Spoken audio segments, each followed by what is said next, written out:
Shalom, salam sejahtera. Kejadian pasal 30 yang menjadi fokus renungan kita hari ini, ayat 25 sampai 43. Demikian firman Tuhan. Setelah Rahel melahirkan Yusuf, berkatalah Yakub kepada Laban, "Izinkanlah aku pergi supaya aku pulang ke tempat kelahiranku dan ke negeriku. Berikanlah istri-istriku dan anak-anakku yang menjadi upahku selama aku bekerja padamu, supaya aku pulang, sebab engkau tahu betapa keras aku bekerja padamu." Tetapi Laban berkata kepadanya, "Sekiranya aku mendapat kasihmu, telah nyata kepadaku bahwa Tuhan memberkati aku karena engkau." Lagi katanya, "Tentukanlah upahmu yang harus kubayar, maka aku akan memberikannya." Sahut Yakub kepadanya, "Engkau sendiri tahu bagaimana aku bekerja padamu dan bagaimana keadaan ternakmu dalam penjagaanku. Sebab harta milikmu tidak begitu banyak sebelum aku datang, tetapi sekarang telah berkembang dengan sangat. Dan Tuhan telah memberkati engkau sejak aku berada di sini. Jadi bilakah dapat aku bekerja untuk rumah tanggaku sendiri?" Kata Laban, "Apakah yang harus kuberikan kepadamu?" Jawab Yakub, "Tidak usah kau berikan apa-apa kepadaku. Aku mau lagi mengembalakan kambing dombamu dan menjaganya, asal engkau mengizinkan hal ini kepadaku. Hari ini aku akan lewat dari tengah-tengah segala kambing dombamu dan akan mengasingkan dari situ setiap binatang yang berbintik-bintik dan berbelang-belang. Segala domba yang hitam dan segala kambing yang berbelang-belang dan berbintik-bintik, itulah upahku. Dan kejujuranku akan terbukti di kemudian hari apabila engkau datang memeriksa upahku, segala yang tidak berbintik-bintik atau berbelang-belang di antara kambing-kambing dan yang tidak hitam di antara domba-domba, anggaplah itu tercuri olehku." Kemudian kata Laban, "Baik, jadilah seperti perkataanmu itu." Lalu diasingkannya lah pada hari itu kambing-kambing jantan yang bercoreng-coreng dan berbelang-belang dan segala kambing yang berbintik-bintik dan berbelang-belang, segala yang ada warna putih pada badannya, serta segala yang hitam di antara domba-domba, dan diserahkannya lah semuanya itu kepada anak-anaknya untuk dijaga. Kemudian Laban menentukan jarak 3 hari perjalanan jauhnya antara dia dan Yakub. Maka tetaplah Yakub mengembalakan kambing domba yang tinggal itu. Lalu Yakub mengambil dahan hijau dari pohon hawar dan pohon badam dan pohon berangan. Dikupasnyalah dahan-dahan itu sehingga berbelang-belang sampai yang putihnya kelihatan. Ia meletakkan dahan-dahan itu yang dikupasnya itu dalam palungan, dalam tempat minum kemana kambing domba itu datang minum, sehingga tempat di depan kambing domba itu. Adapun kambing domba itu suka berkelamin pada waktu datang minum. Jika kambing domba itu berkelamin dekat dahan-dahan itu, maka anaknya bercoreng-coreng, berbintik-bintik dan berbelang-belang. Kemudian Yakub memisahkan domba-domba itu.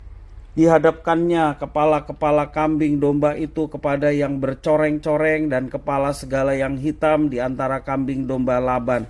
Demikianlah ia beroleh kumpulan-kumpulan hewan baginya sendiri dan tidak didapatkannya pada kambing domba Laban.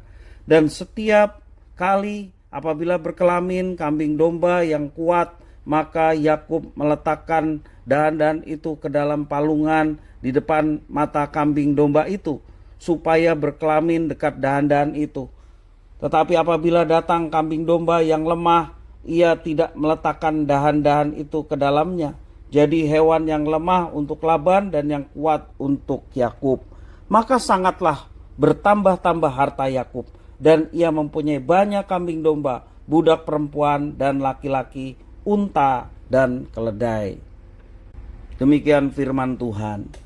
Saat kita ditanya siapakah yang mengendalikan hidup kita, apa jawaban yang kita berikan? Apakah kekuasaan, apakah harta, akal budi, ilmu pengetahuan, atau gadget, atau yang lainnya? Mungkin sebagian orang beranggapan bahwa Tuhan adalah pengendali hidupnya. Jika pertanyaan itu benar, seberapa besar rasa syukur kita kepada Allah? Dalam kisah ini kita melihat bahwa Laban adalah orang yang tidak tahu bersyukur kepada Allah. Ia bukan hanya berhitung soal untung rugi, tetapi juga manipulatif. Selama ini ia telah memanipulasi dan melakukan pemerasan terhadap Yakub. Lagi pula Laban berupaya menahan Yakub berada di bawah kekuasaannya selama mungkin. Sebab Laban menyadari bahwa sejak kehadiran Yakub di rumahnya, kekayaannya semakin bertambah-tambah, bahkan berlipat kali ganda. Tetapi apa imbalan atau upah yang diterima Yakub selama ini?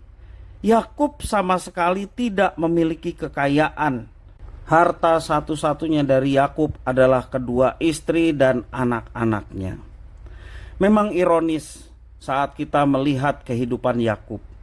Puluhan tahun bekerja di rumah Laban berujung pada kesia-siaan. Mungkinkah ini penyebab utama yang memicu Yakub berniat pulang ke rumah orang tuanya? Namun Allah tidak buta. Ia selalu memelihara umatnya.